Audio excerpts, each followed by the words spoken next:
Mais depuis le référendum, l'article 25.1 de la Constitution dit que les ressources naturelles appartiennent au peuple. Elles sont utilisées pour l'amélioration de ses conditions de vie.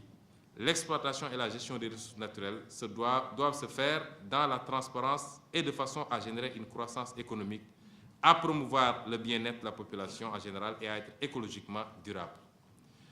C'est une évolution extrêmement importante parce que c'est la hiérarchie des normes, la norme suprême, la Constitution, qui reconnaît la souveraineté du peuple sénégalais et qui donne simplement à l'État un pouvoir de gestion, mais dans le sens de l'intérêt du peuple sénégalais.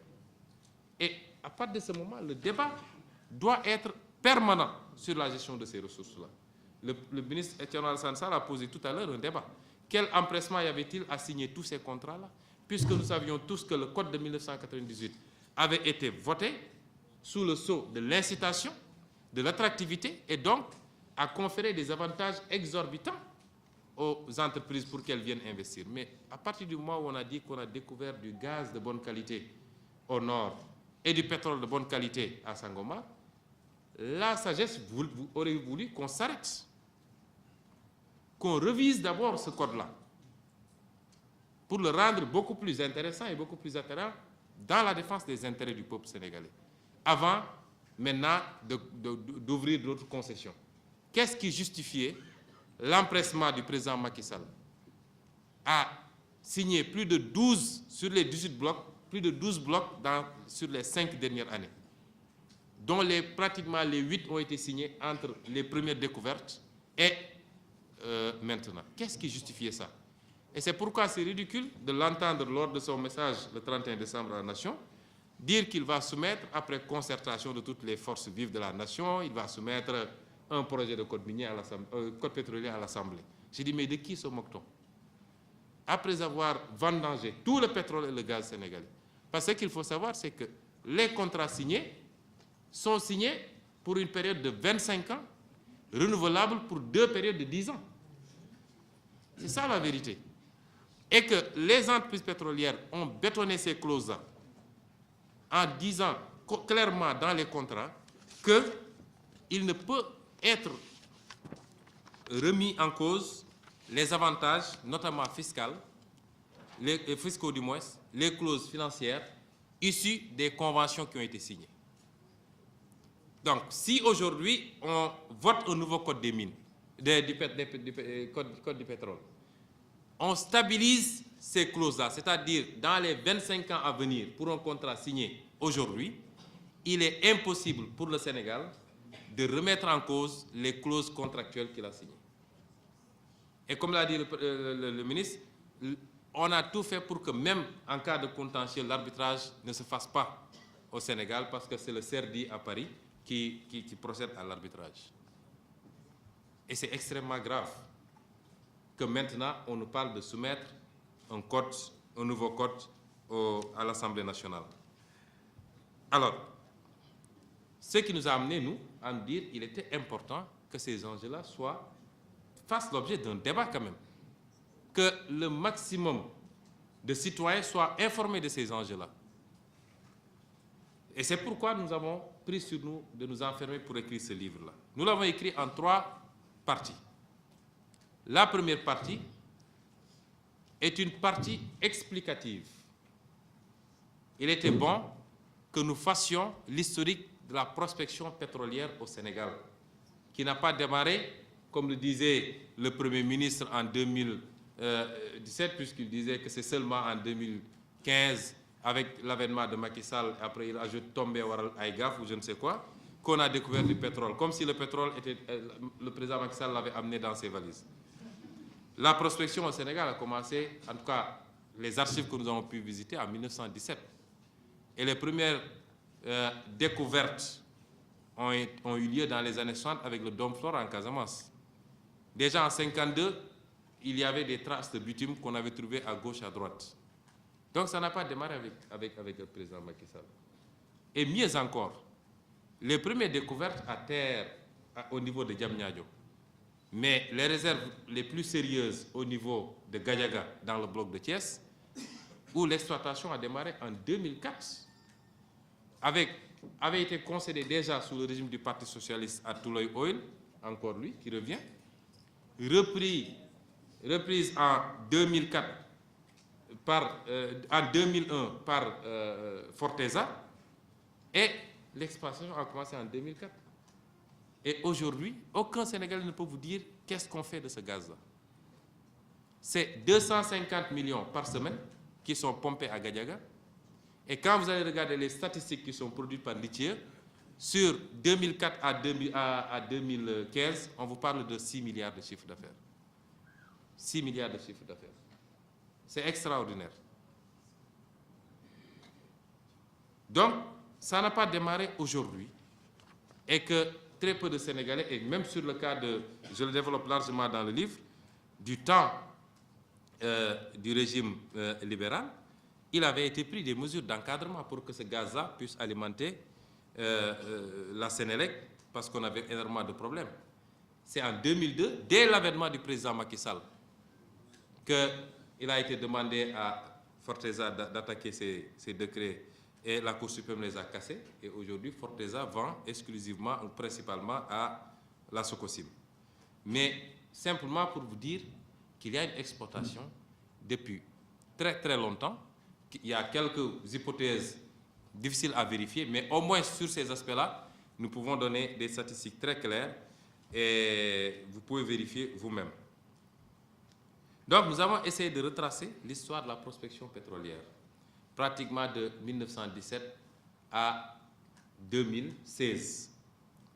Ensuite, nous avons essayé de retracer le cadre juridique de l'activité pétrolière, qui part du régime, des différentes bases légales ou références légales, jusqu'aux conditions maintenant d'attribution des permis de recherche ou des autorisations, les conditions d'exploitation, les conditions de partage des revenus, et c'est extrêmement important, la notion de part équitable, les conditions de partage des revenus, le gain que l'État peut avoir dans l'exploitation pétrolière de manière générale en termes de recettes fiscales, de fixation de redevances, de bonus, mais également de parts de production, l'activité de contrôle de l'exploitation, ainsi de suite jusqu'à la fin. Et c'était important de préciser parce que dans la dernière partie où nous formulons des propositions concrètes, nous avons démontré quand même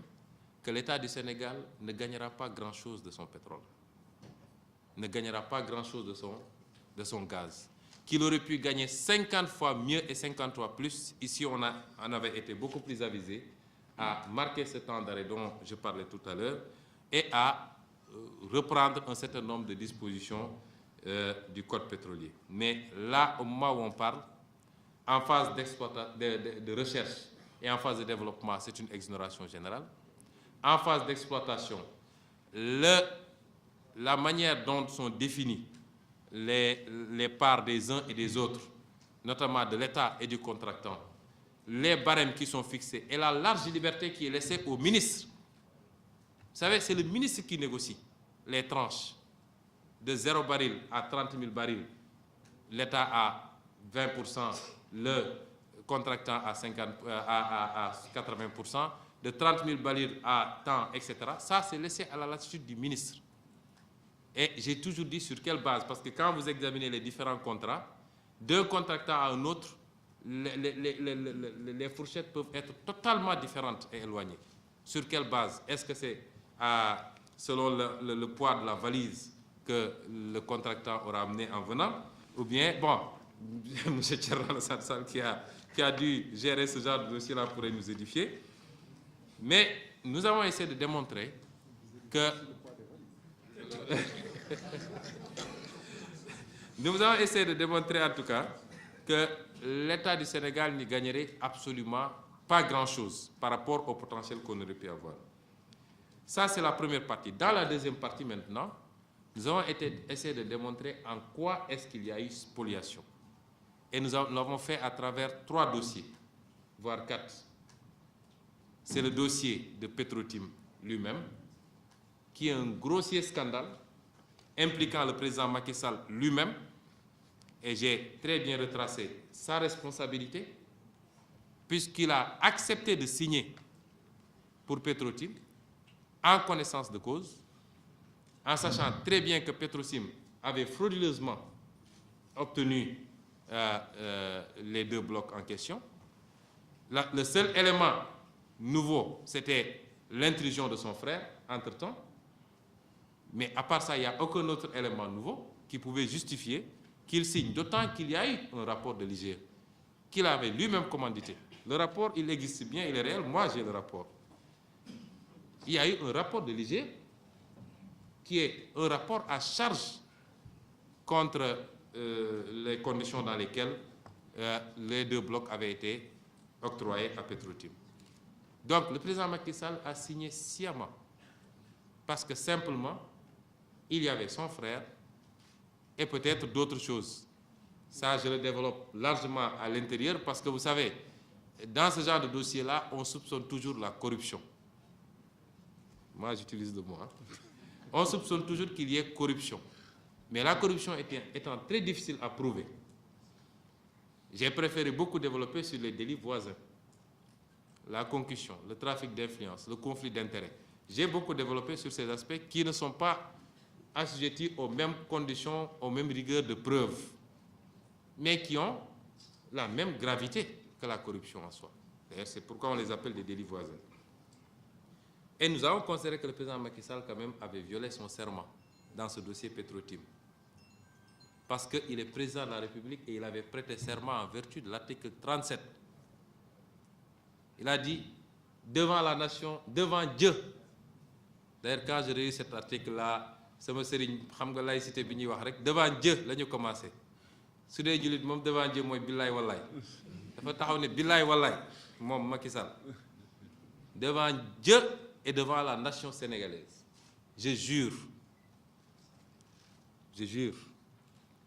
donc il a juré quoi d'appliquer et de faire appliquer les lois et dans ce dossier il a allègrement violé la loi au bénéfice de son frère.